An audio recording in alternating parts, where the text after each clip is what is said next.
wanted to share some examples with you all of discussion boards that are being used currently in DPS.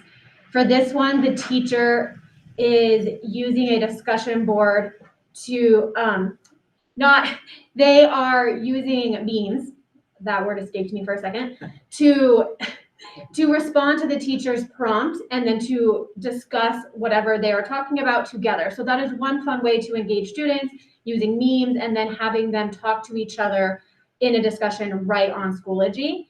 And then another example, a teacher also at Hamilton is they're studying poetry, and she just linked a podcast directly in Schoology so the students don't have to leave the platform.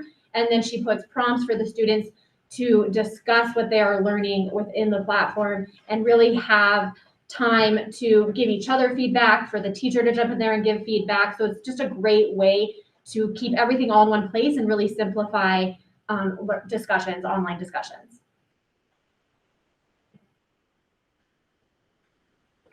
Another great example of how to use Schoology would be with member groups. So in the members list in Schoology, teachers can give different names to student groups.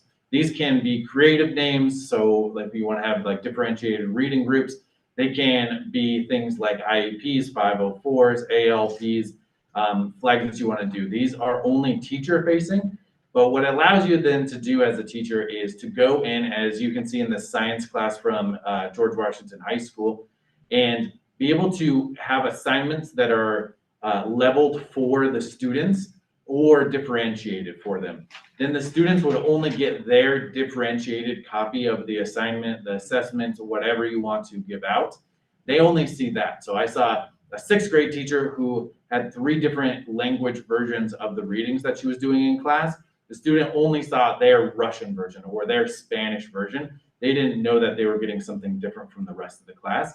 And in the grade book, then that just looks like gray boxes here on the right-hand side of that it wasn't assigned to them, but you can see everybody did get an assignment. They just got their differentiated assignments in Schoology. Another amazing feature on Schoology is the ability to engage your students. So as teachers and educators get more familiar with the program, they have the ability to customize their landing page for their course. So on this example from DMLK High School, this college counselor uses their course page and it has interactive links on their page. So they're using a Bitmoji snapshot, and on this Bitmoji, you can click each of those boxes in that page and it goes to a link. So this just allows students to engage and get interactive with this page rather than just looking at text and trying to figure things out in that way. This next example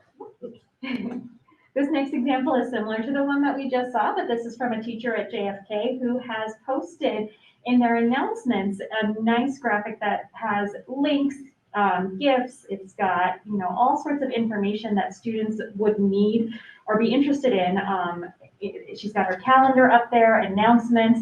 So all the quick links that they might be needing when they jump into her class, it's in there, but displayed in a really nice way. In addition, she's got students of the week highlighted up at the top. So a lot of great information just in the announcements posted, so that that's the first thing they see and can quickly access important links. This next slide actually shows you a use of Schoology that we wish will be more propagated across the district. This example comes from Northfield High School. H.M. Brisdall is the principal there. And the art teacher, Jessica Story, is also the HGT coordinator for the school. She, with the help of our team here, she created a group for the HGT community. In here, she's housing the school-wide survey, the links to advanced learning plan for students and families, the HGT family night information and link for the meeting, and instructions on how to use the LMS and other educational technology resources for students and families. Let me show you the next slide. One of the things that we're very excited about this particular use is that she has in this group 330 members across teachers, HGT students, and families included in there. It's a great way to maintain the community engaged in the different groups and stakeholders at our schools.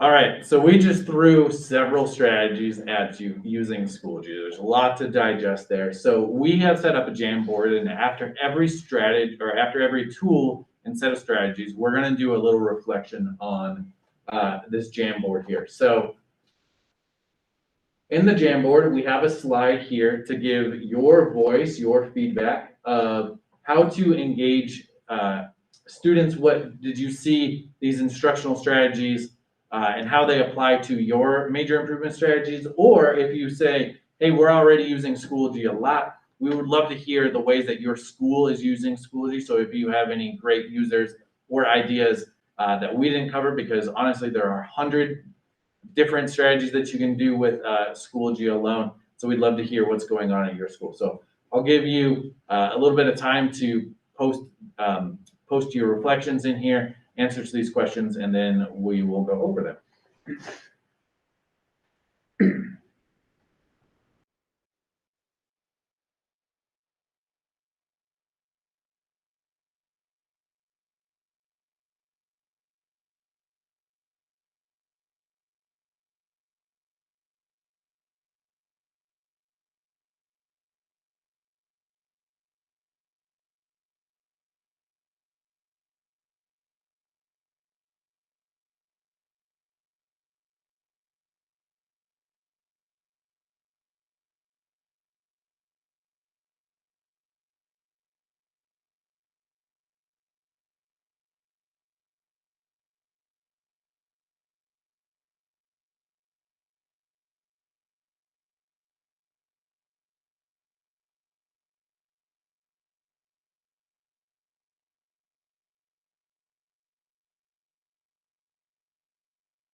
All right, feel free to keep adding in your thoughts. I appreciate everybody who's dropping it in. It looks like our differentiated grading groups is a great feature. People thinking about different ways that can be used. Also, discussion boards and the creativity along with that is that, hey, we've probably all used discussion boards in some way or another where, you're supposed to post in response to others. I've been doing that for, 12 years back when I did my master's. That's been around, but responding with memes, talking about podcasts, different things can be great ways to change up the way that students are responding in discussion boards and interacting with each other. So thank you very much for that. We're going to keep using the same Jamboard after each tool to do the reflection. So we'll be coming back to that tab if you want to keep it open. Otherwise, we're going to join back and hear our next instructional strategies and our next tool.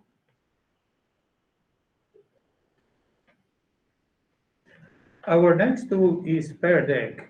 I like to think about Pear Deck as Google Slides on steroids. It allows teachers to design Google interactive slides to have experiences where they can exchange knowledge, discuss items during the lesson. One of the things that I like the most is that the teacher can see all the student responses at once or display any of them individually to start classroom discussions, they can share exemplars, initiate inquiry on a specific concepts, and much more. It is also a flexible formative assessment tool that provides opportunities for a real-time teacher to student and student to teacher feedback. It is one of the most used tech tools in our district. You can see in the slide that there is a all-in-one page there that you can explore to see different ways to use it and integrate it into your instructional practice.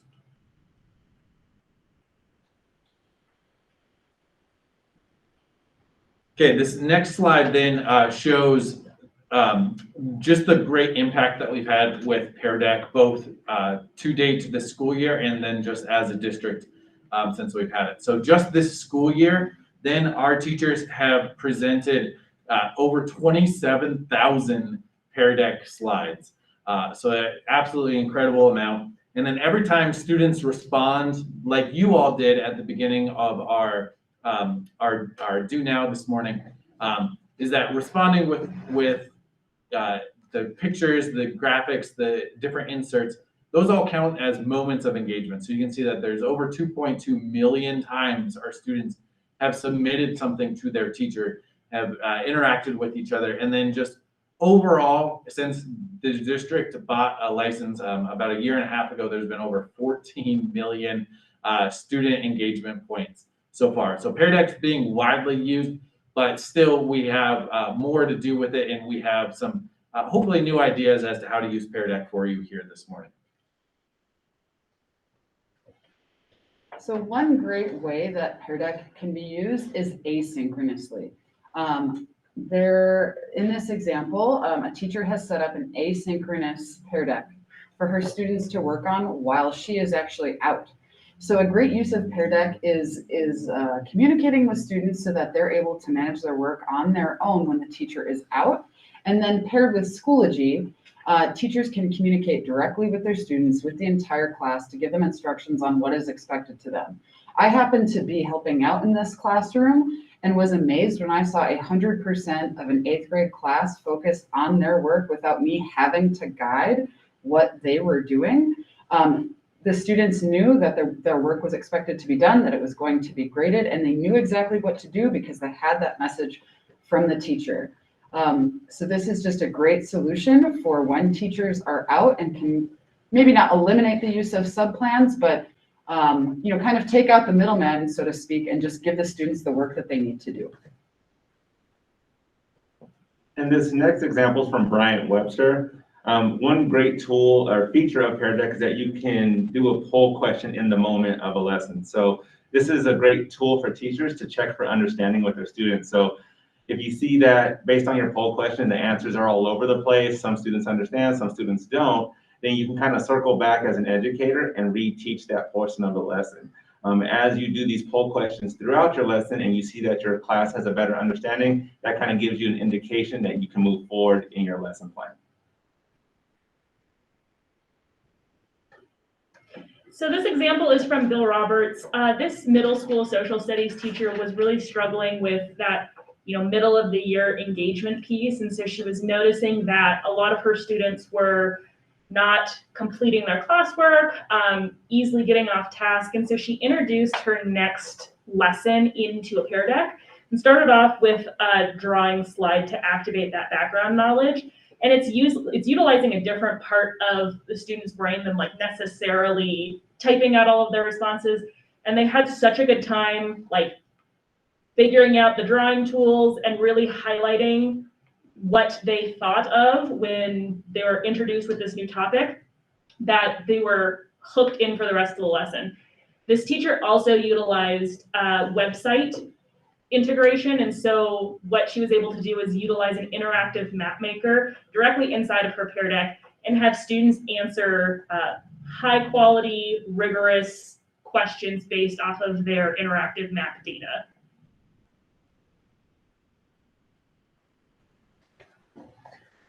And talking about rigor, what school doesn't have a writing focus in their UIP? Here is an example in Pear Deck of how you can have your teachers support your UIP and your goals in writing in your UIP. This example comes from Collegiate Preparatory Academy. The principal there is Ria Gill, and the teacher where we stole this example from is Braden Schmidt. He's a science teacher, and he's having his students write a paragraph introducing the reader to the concept of natural selection. The teacher focuses on conceptual understanding and on language development by providing structures for the writings and sentence stems as well. Let me show you the next slide so you can see some student samples of what he was able to achieve. You will notice the extended writing that students were able to produce, not only by following the structures that he provided in the previous slide, but also the sentence stems he provided. He can actually, in this particular slide, you can see the little bubble call. He can provide feedback to students directly. He can use these as exemplars for a classroom discussion, for comparing and contrasting, making sure that all the students get an idea how the writing can look like. I really love the fact that the students use those sentence stems, but if you look carefully at the slide, you will notice that they approach the concept from different angles.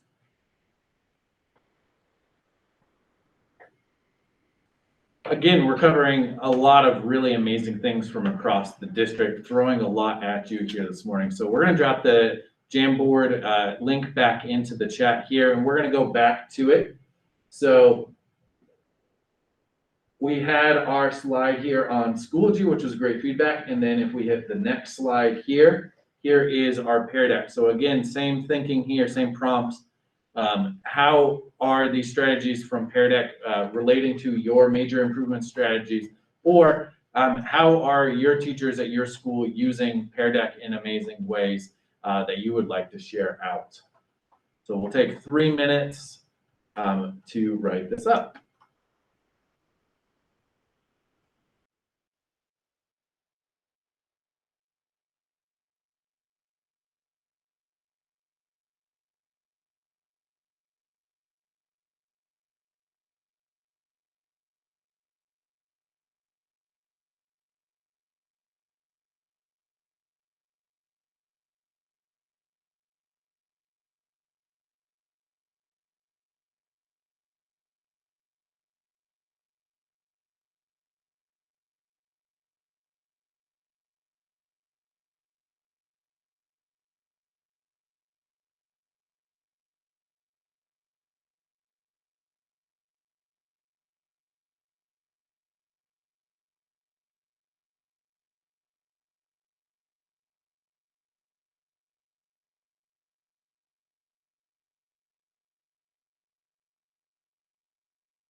All right, again, feel free to keep adding in your responses. I just want to kind of highlight some of the responses that we got here this morning. Several people connected with the idea of doing asynchronous guest teacher plans. That was actually something that Molly told me about a few weeks ago. I was like, oh, we have to highlight that because I had not thought about that. And this teacher had done that in a really amazing way. So people linked to that. And then also just being able to interact with students using the slide deck. So many teachers already use slide decks, already using it through Schoology and other means. So how can we then take that up a notch with engagement, with getting students to really activate? And then several people noticed too how writing can be done, and then given feedback within Pear Deck platform. So great feedback. Love the sticky notes here. We will come back again for our next strategy, which will be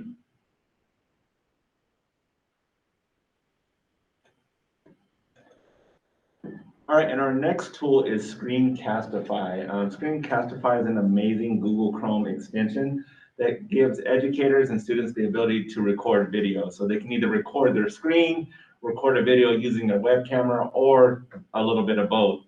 What we like best about this tool is that once a video is finished recording, it goes straight to the individual's Google Drive, and then they have the ability to edit it from there. One of the biggest reasons that we enjoy this tool is that it gives students the time and space to express themselves authentically, and that's something that we're really striving for as a team.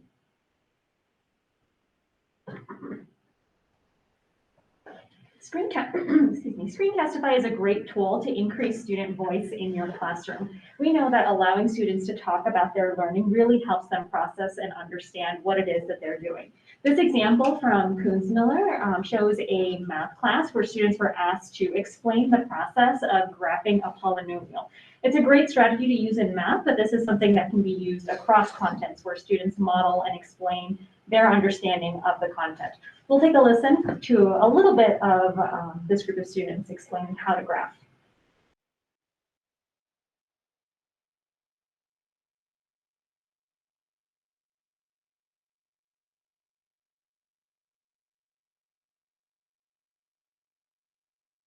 Guys, today we're gonna record the x plus 2.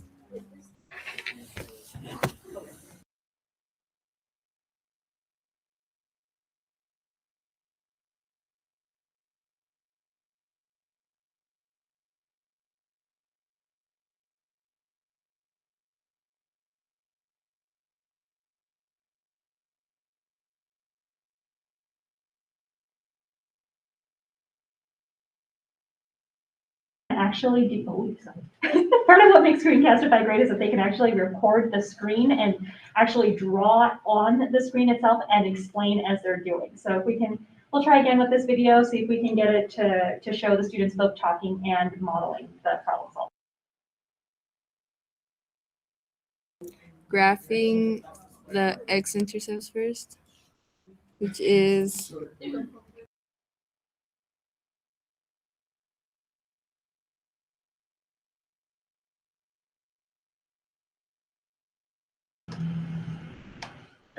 all right. Sorry about that with Screencastify video. I think our internet here at the Coma office is going a little bit slow this morning. So we'll go ahead and move then to another example of how you can use Screencastify.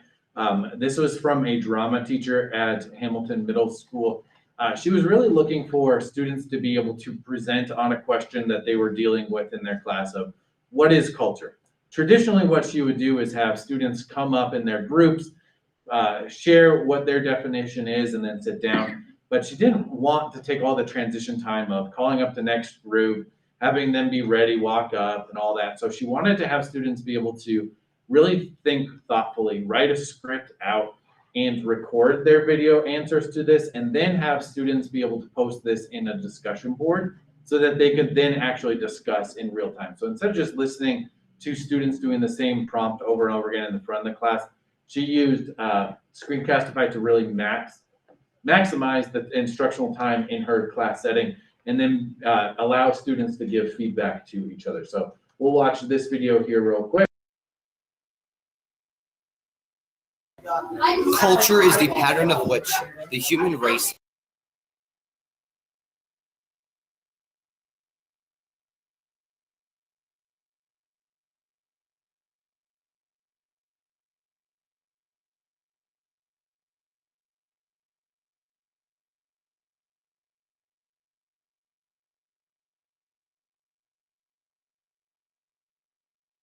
meet and doing all of the things. Sorry, my computer is maxed, I think, in our internet. So sorry about the videos here. All of them are linked into the slide deck. So if you want to go back and watch our student examples, we were really excited to share them, but computer, internet, whatever it is not working this morning. So thank you for bearing with us here. We'll move on then to our next instructional.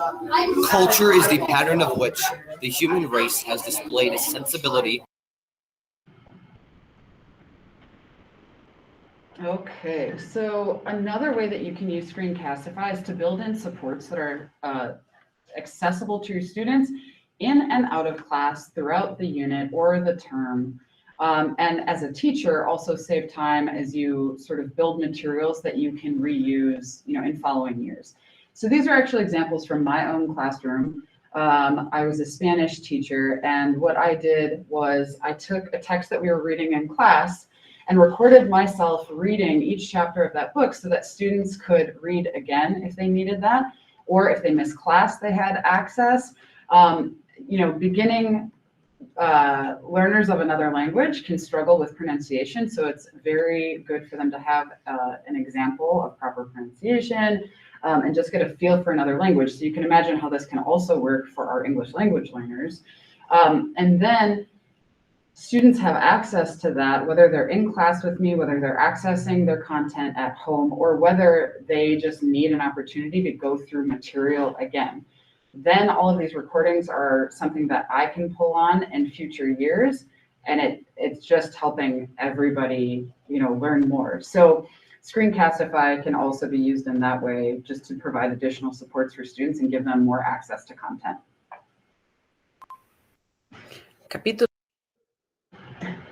All right.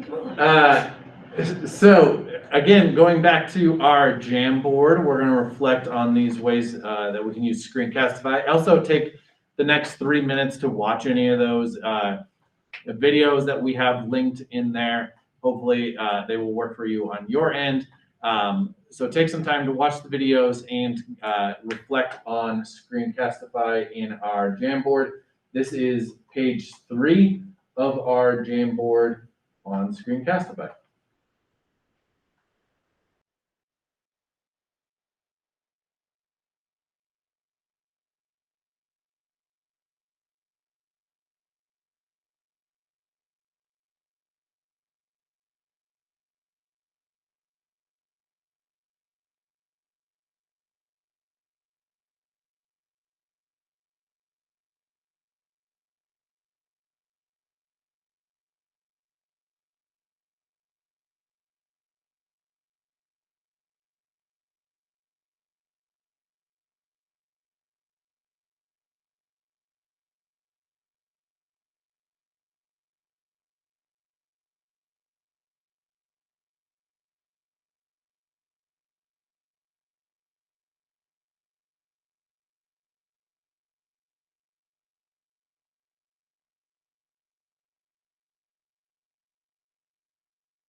right, so another great reflection on Screencastify. Had several people connect with the multi-language learner, both English learners or foreign language learners, that students can just struggle with the pronunciation or being able to hear and process that information.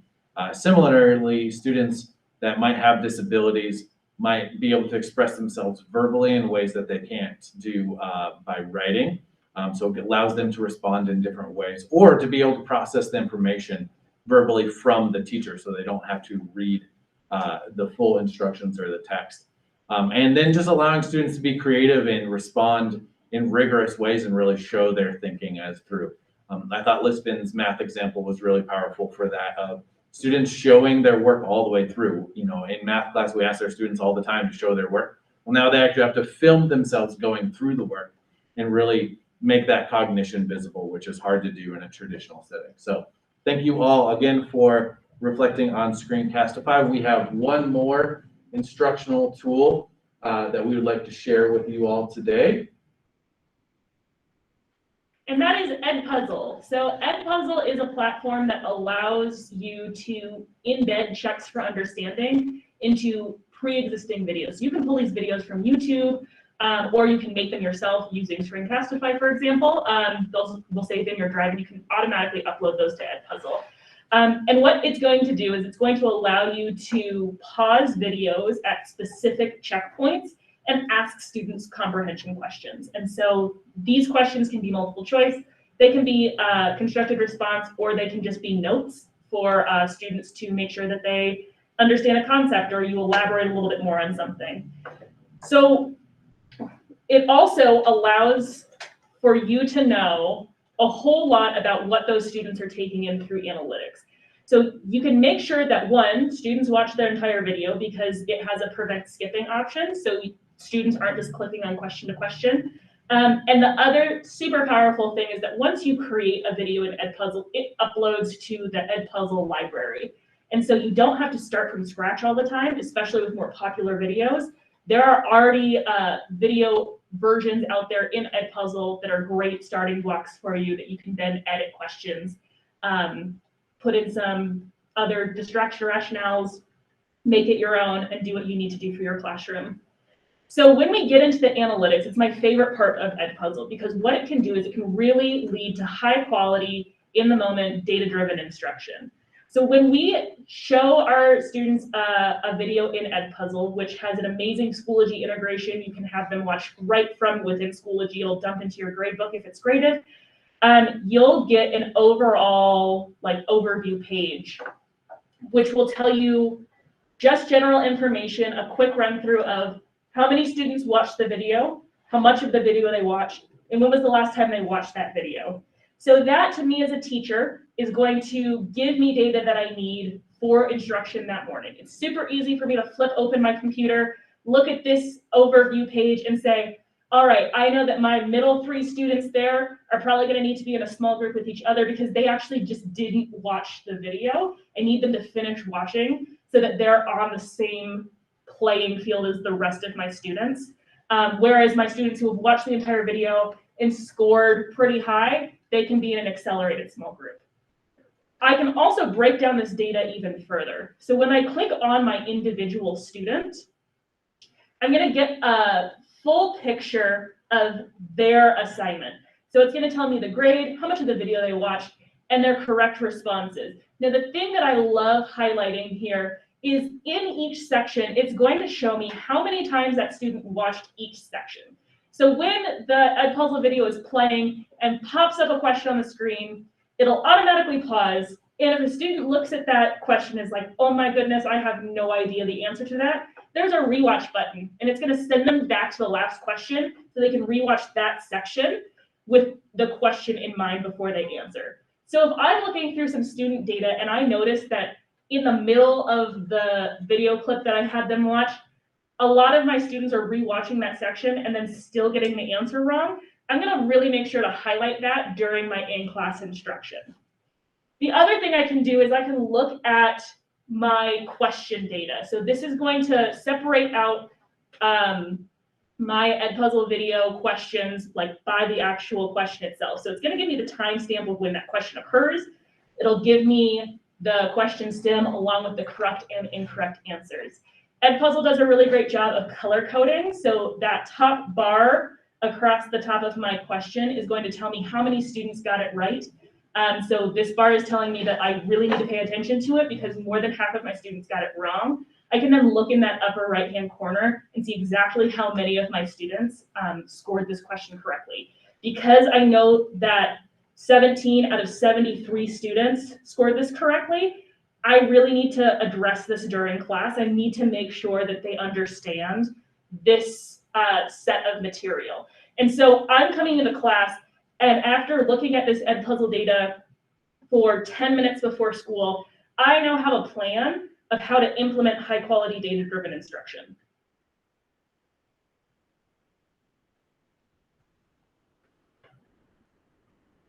So then Edpuzzle is a great tool and really works well with DDI. So we're going to do one last tool reflection here in our Jamboard. And this is on page 4 of our Jamboard. And how can you think that Edpuzzle will align with your MISs, or how is Edpuzzle being used in your school in amazing ways? So we'll take some time to do our last reflection on a tool.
So Drea really highlighted in Edpuzzle the data capabilities and the information that we can have for DDI directly in Edpuzzle. I think that really came through in your all reflection too, of just the amount of information that we can have from students with the video.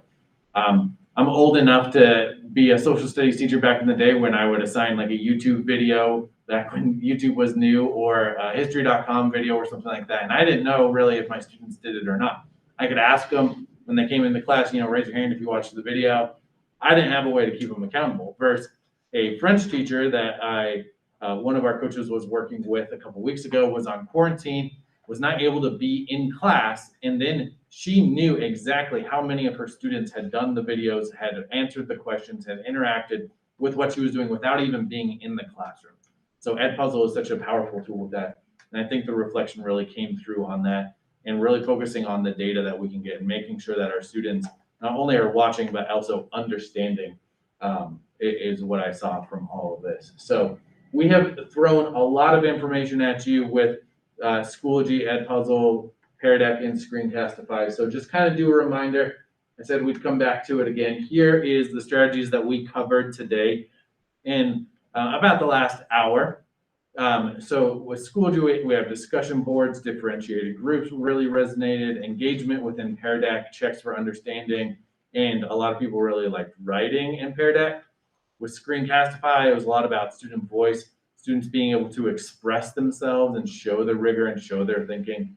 And then with Edpuzzle, it was really about the data, that we have the class data, the individual data from students, really equipping our students to use the data as their students are coming into the class, that they know what's going on. So generally then, our very last thing for the day today is that we want to hear from you. How can the digital coaches that you heard here this morning help you support these strategies? So what strategies are resonating with you that you want to take back to your school? What ways that you want to interact with the content, the things that you heard that other schools are doing across the district. So we're going to give you another 3 minutes to reflect on this. Again, just the last page of our Jamboard here, say how you want to work with your digital coach to get these things implemented in your school.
Okay, thank you for everybody who provided a reflection. It sounds like you're interested in having some of these conversations with the digital coaches. So yes, digital coaches can come in and do PLs with the entire staff, sections of the staff, with individual staff members.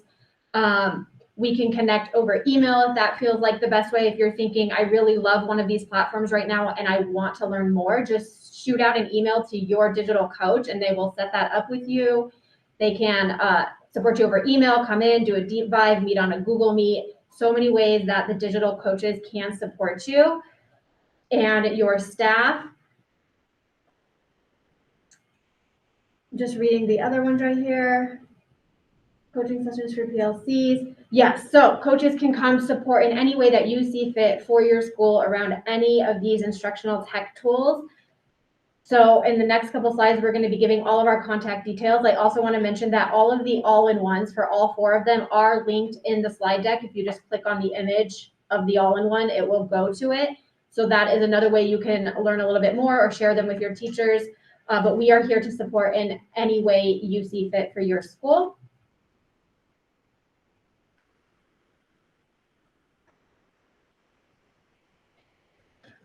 All right, and we're gonna have our team drop in how to find your digital coach too. So we did our introductions this morning, but that was a little while ago. So we're gonna drop that in, so you will be able to have their contact information right here in the chat. Just want to point out, to get credit for today's session, you all are enrolled in a Schoology course. So if you look in your course list for technology for student engagement, allowing for voice and agency, in there you will see a folder that has the survey link in it to be able to get credit. So you just have to be able to sign in there. That course is active right now. So you can go ahead and go to that.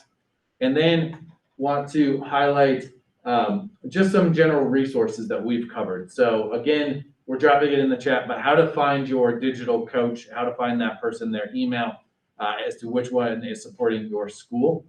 Also, all of our all-in-ones, we've covered 4, and as Amy said, our big 4 here are linked into the slide deck as well, and we've been dropping them in the chat. But this is all of our all-in-ones. So what about Sora ebooks? What about Flipgrid? What about some other tools? This document here has all of our all-in-ones that we make. People have really resonated with the all-in-one format and being able to interact with a bunch of different tools in an easy-to-use place. And Felicia mentioned it at the beginning, but we do have a professional learning cohort and a PDU, so teachers can earn graduate level credit in DPS for their lane changes by joining our PDU. We have about another month that teachers can join our PDU. It will run into April, and it's a lot like the session that we were just doing, is that teachers learn about different instructional strategies, and then they choose to implement those in their classroom to get the PDU credit. So they can come to our professional learning cohort, our PDU, to learn more, and it's not too late to sign up for that. And then if you want to take a look at all the coaching and professional learning that we've done so far, that is available on our database. We are going to be hanging here if you want to talk any more about any of these, or have questions or ask for resources, whatever. We're going to be in here. Otherwise, we have 18 minutes left, so we'll give you some time back if you want it. Thank you very much for everybody for joining us. We really appreciate the honor of your time.